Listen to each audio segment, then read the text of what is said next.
I'm driving Palmer Luckey's personal warship, and we're all about to die. Sorry, guys!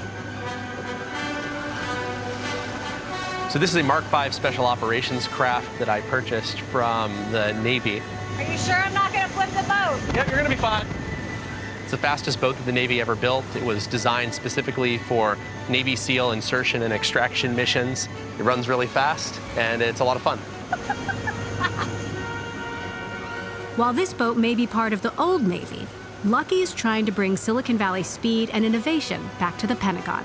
Well, some of the United States technology is very bad. It's also extremely expensive and not necessarily adapted to the types of conflicts we're going to see in the future. The United States has a lot of investment in legacy weapon systems that are not necessarily having China quaking in their boots. He's betting his new age defense company can take a slice of the Pentagon's $850 billion budget and reinvent how they do business from the outside in. That is, if they can beat the incumbents and convince the top brass that a billionaire founder sporting Hawaiian shirts is just as serious about rebooting America's arsenal as they are. You're not the typical Silicon Valley founder wearing a black turtleneck, nor are you walking around and talking like a buttoned-up defense contractor CEO. Like, how does that play? I am a little bit of a caricature, but it's because I just haven't changed. It was really easy when we started Anduril to say, conflict is over. We're living at the end of history. This idea of putting our best brains towards things that can kill people is a waste of talent and a waste of money and unethical. And that's not what anyone's saying anymore. The war in Ukraine and China's rapid militarization have renewed fears that the U.S. defense industry isn't modernizing fast enough. That's brought a controversial handshake between tech and defense back out in the open.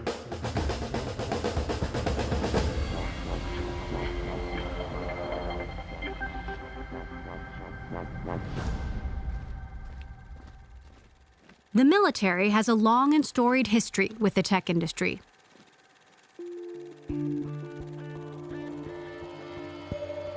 Post-World War II, billions in defense funding transformed California into aerospace and technology boomtowns. The first company to manufacture microchips that guided missiles, satellites, and helped Silicon Valley get its name was funded by the Pentagon. Founders of that very company pioneered modern-day venture capital and helped cultivate a vibrant tech industry. Today, there's a new generation trying to bring back America's past, proven by Palmer Luckey's collection of unusual vehicles. You sure it still works? It should. Yeah!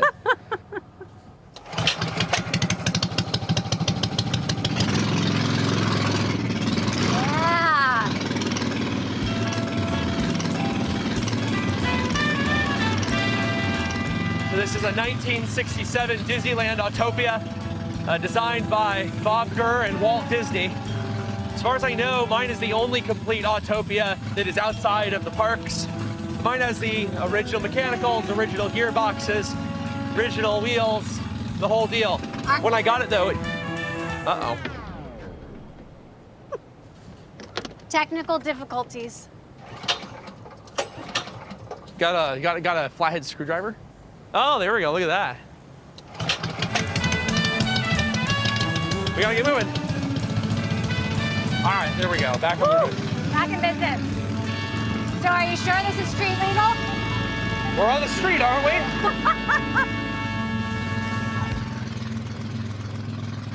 we? You grew up in Long Beach, right? Not too far from here. That's right, close to the port. And it was a place with a lot of car culture, a lot of aerospace culture, a lot of defense activity. I grew up watching the Marine Corps practice right offshore in their helicopters, watching Navy ships do exercises, and it gets in your brain and it doesn't leave.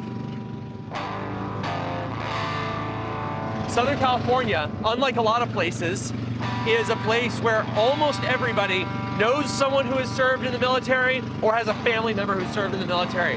When that's the case, because of the density of military population here, you don't really have the crazy political ideology that you get in places like the Bay Area. But when I started Anduril, of course, It was a totally different world. Defense was not cool, and it was definitely not the hottest thing.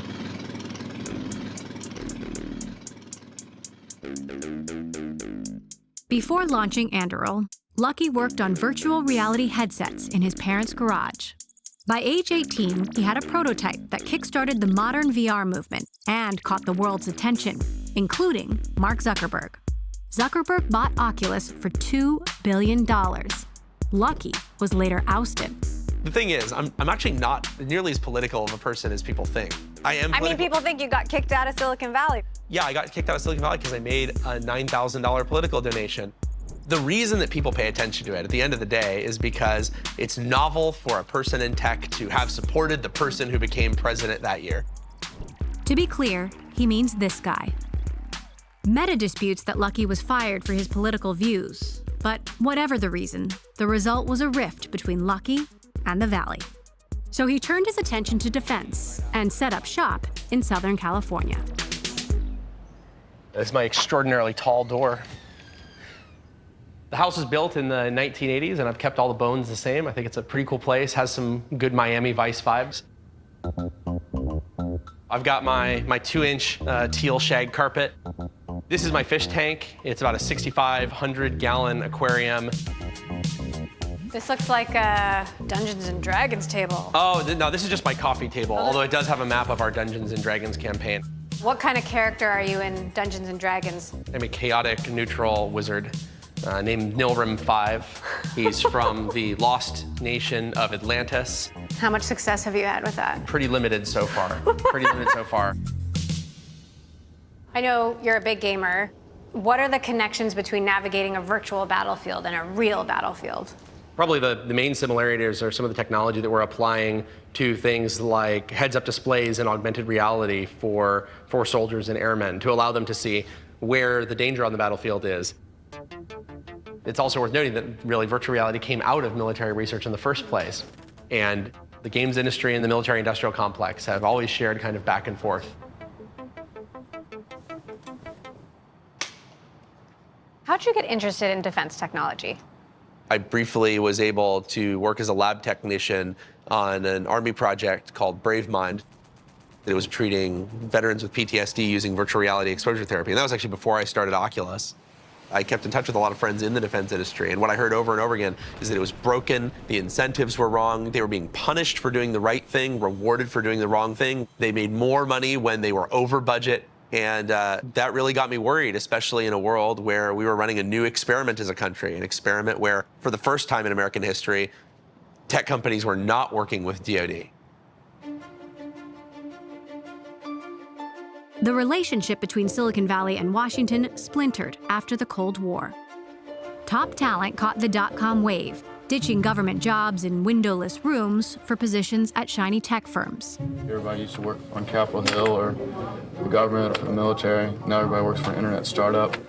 The defense industry consolidated power around 5 big primes to supply the military's hardware and software.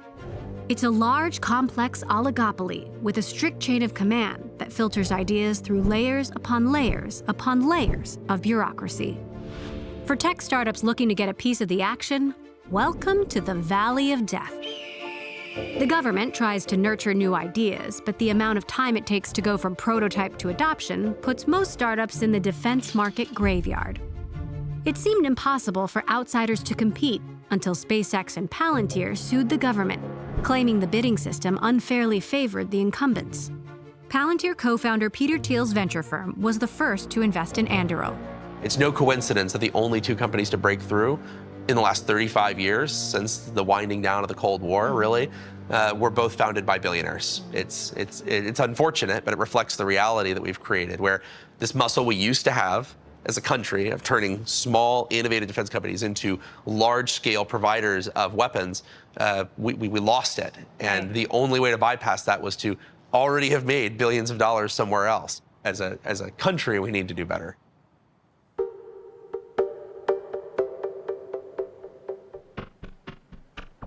So this is the old LA Times printing plant. It was the old LA Times printing press. I started Oculus in Orange County, and it was a place where I could hire people from all over the country When I moved up to the Bay Area, it actually became a lot harder to hire people who weren't already in the Bay Area. But this is a place where you can build great companies that draw from all of America, not just from that one tight little isolated bubble. Well, I was actually wondering, is it hard to poach people from sort of big tech companies? Oh, no. The way that you poach people from big tech companies is to tell them that their career is meaningless and that they're wasting their lives on something that doesn't matter. A decent chunk of people, when you can kind of shock them out of the matrix, being, what are you doing with your life? There's big problems in the world and you're not part of solving them. That's been behind a lot of the people who leave big tech companies, come to work at Anduril. Anduril has been clear from the get-go. To come here is to build weapons and surveillance systems. They started with this tall autonomous security tower that sits on borders in the US and abroad, launched in the early days of the Trump presidency. They've expanded their arsenal to autonomous submarines, counter drones, and other robots that are cheaper to build with menacing names. This is a half-scale model of Fury, which is an autonomous fighter jet that we're building. This is WISP. This is scanning infrared imager that's able to detect aircraft by building a 360-degree sphere that it integrates as it scans. And this is an electronic warfare system. It can jam and hack and make sure that you're able to talk and that the other guy isn't in a whole bunch of really powerful ways. You're trying to run a defense tech company like a startup. How does that compare to like Lockheed Martin and Boeing? And how do you get Washington to accept that? Most new R&D is done on a cost-plus basis, meaning the contractor gets paid for their time, their materials, and then a fixed percentage of profit on top. Of course, that incentivizes you to come up with expensive solutions and to drag it out as long as you can. At Anduril, we're the opposite. Because we're a defense products company that makes things that work and sell them rather than getting paid to do work, it means that when we do something faster, it helps our profit margins. You're building products that the government doesn't even know it needs yet, right? Very often. It's pretty rare that we work on something that is consensus in the government, where there's widespread belief that what we're doing is the right solution to the problem. Often we're building things that they've written off as not feasible or not viable. There was a lot of skepticism about applying artificial intelligence to defense, a lot of skepticism about artificial intelligence in general. ChatGPT was one of the most helpful technologies to us because it helped convince people that AI can do things they didn't believe computers could do. Are we getting to a point where battles could be fought by AI and counter AI only? We're not going to have systems that are acting entirely on their own without human direction. But will we see dogfights between AI fighter jets that don't have people in them? Yes, absolutely. In fact, in Ukraine, there's been a variety of engagements where you had unmanned systems destroying other unmanned systems. It seems like what's happening in Ukraine has marked a shift in warfare strategy. What's happening in Ukraine is fascinating because they can't afford to treat warfare as a thing to be think tanked or as a thing to be debated in white papers. They have to actually win today. And that means that a lot of barriers to trying new ideas have been lifted. And that's one of the reasons you've seen, for example, the proliferation of small unmanned armed quadcopters. It's why you've seen the proliferation of a lot of really interesting counter-drone systems, things that were not nearly mature enough to be deployed, let's say, by the United States. But they are willing to deploy them in a very early stage of maturity because they know they can't win doing things the old way.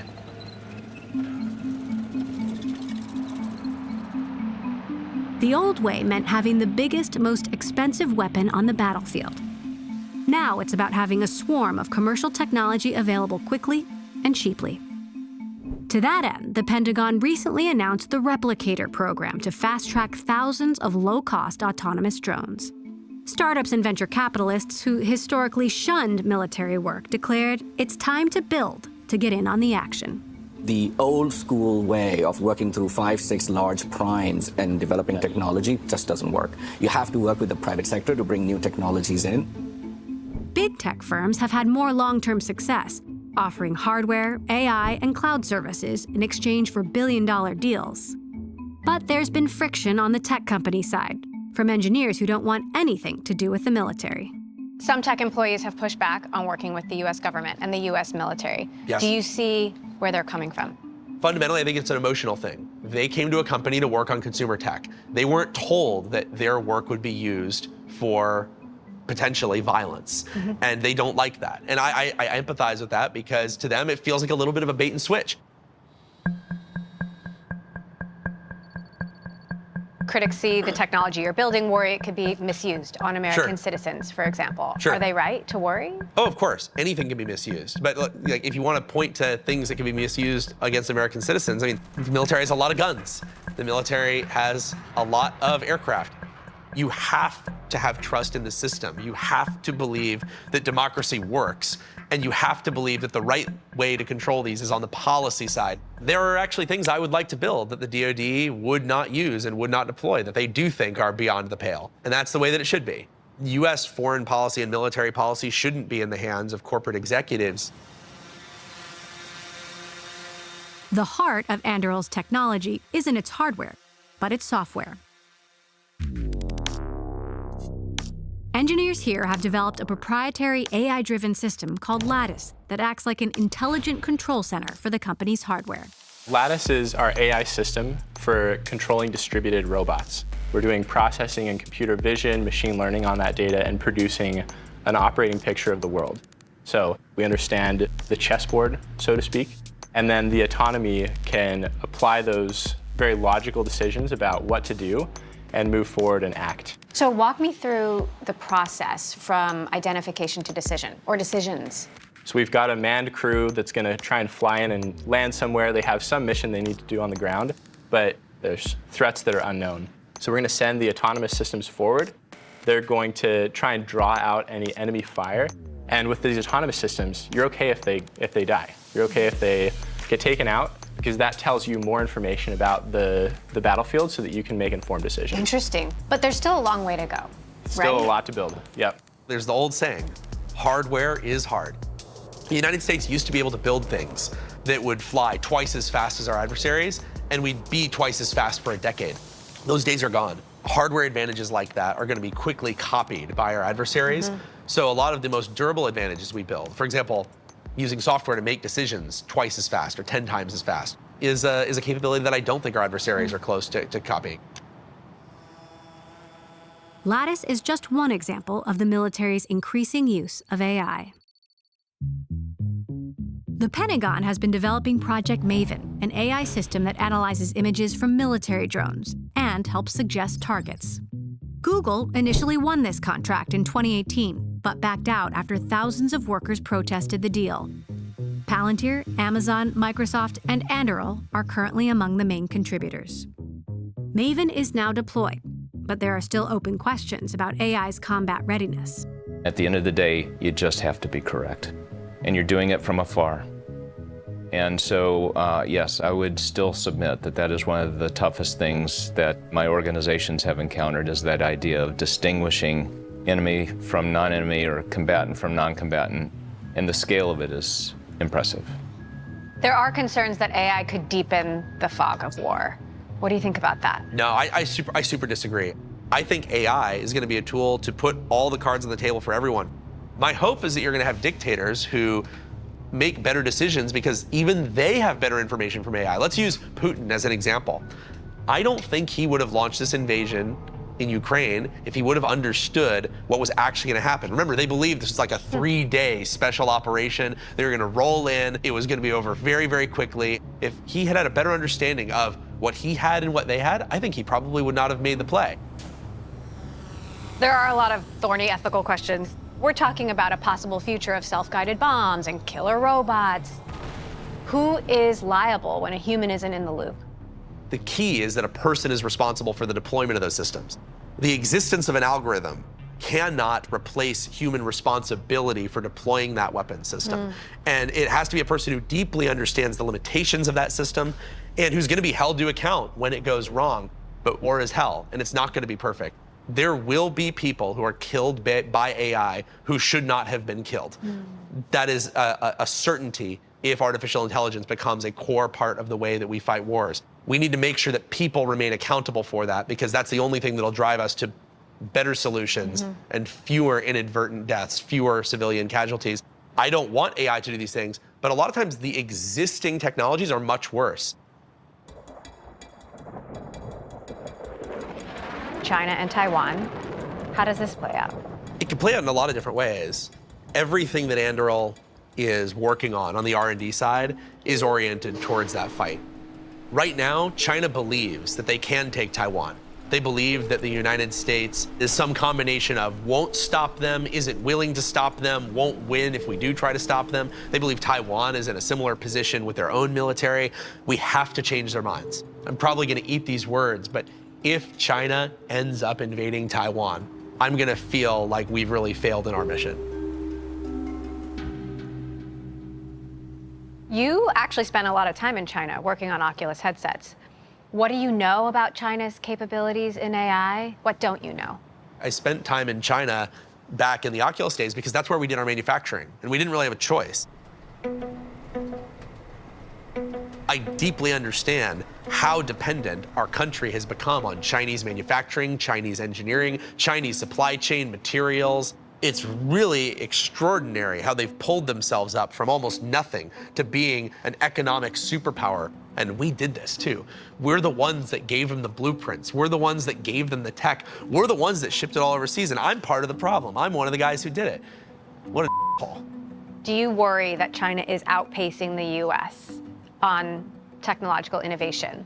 Like, could the US military lose its edge to China? Well, depending on who you ask, China has between 50 times and 300 times the military shipbuilding capacity of the United States. This is a huge problem, especially if you're fighting a war where you lose all your ships and it takes you decades to rebuild. They lose all their ships and they rebuild the same year. This is really inarguably an area where China has outpaced the United States. Now, they haven't outpaced us everywhere, but in a lot of the areas that matter for a fight in the Pacific, they are kicking our ass. And the United States is not going to be able to win by following the same strategy they do. We're not going to be able to build enough shipyards and train enough welders to build 300 times more ships. That's off the table. So we have to win with our brains. Despite all its innovation, Anduril and other defense tech startups are still bit players in the world of military suppliers. Venture capitalists plowed in $100 billion between 2021 and 2023, but only a handful of companies have won meaningful contracts. Right now, Anduril is very much in a high growth stage. We've done a lot of things that I'm very, very proud of, but I'm very aware of the fact that we are not a profitable business. We are living on borrowed time. And so it's hard for me to come and feel like I've made it when I know that anyone can raise money from VCs, buy a really big office, and fill it full of people. The question is, are those people building the right things, and will those things pay off?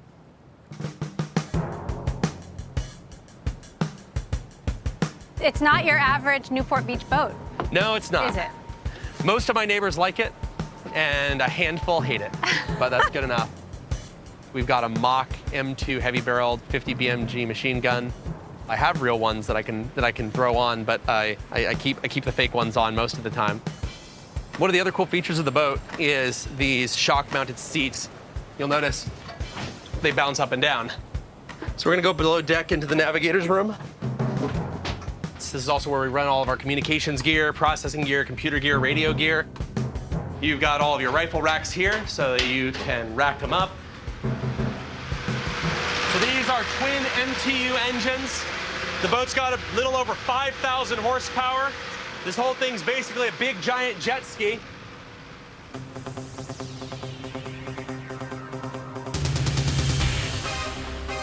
So what else do you have in your personal arsenal? Oh, I got a whole bunch of stuff. Got a UH-60 Blackhawk, 1985 ex-Marine Corps Humvee. How many helicopters? I used to have 7, but I only have 6 now. I do hear that you have a vault where you have every video game ever created. A while ago, I purchased the world's largest video game collection. And I also collect US Air Force nuclear missile bases. So I put that in one of my missile bases 200 feet underground. Where's that? Oh, I can't tell you.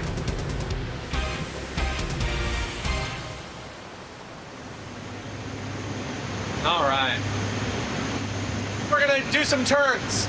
Everybody hold on.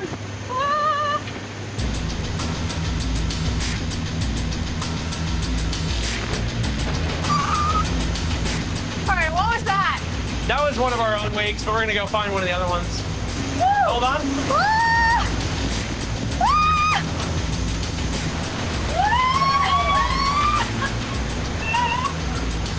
You want to try steering? I'm good. All right, we'll bring us down to 0.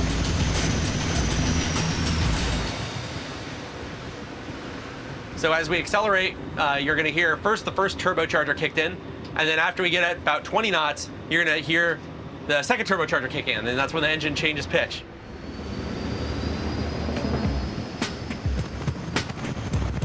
Now we're going to try a starboard turn. You're going to move your stick over to the right, and then watch your positions here. I'm turning a warship. When I say center, center, center now. There you go. We're going fast. Like, the beach is approaching. All right, we're gonna do a little bit of a fast stop. You're gonna pull on the throttle. Just pull, keep going, give it. There we go. All right, leave it there. There you go. Oh my God. So am I hired? No. You started Anduril in 2017, and you've lived through Silicon Valley in the era of ZERP and easy money. Sure. What do you think about the frenzy? The zero interest rate phenomenon. Yeah, there's a lot of companies that shouldn't have existed. They never should have been funded. All that money went to paying people to do things that were a waste of time. I know lots of young founders who were working on crypto art nonsense and a 5th delivery app or a 10th delivery app, and now that money has become harder to come by, you know what they're working on? They're working on energy. They're working on national security. They're working on transportation. And I think that I see people working on real problems because the market forced them to. And that's a good thing in my opinion. So it's time to build? It's time to build.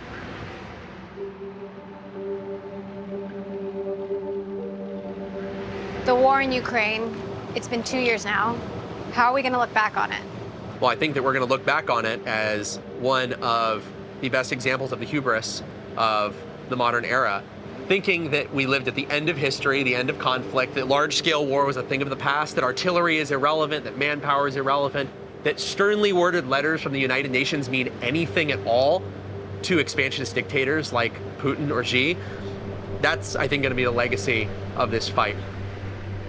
Is the U.S. government working fast enough to foster the agility we need to survive or win global conflicts? It depends on what kinds of fights we fight. Hopefully we have enough time. We might not.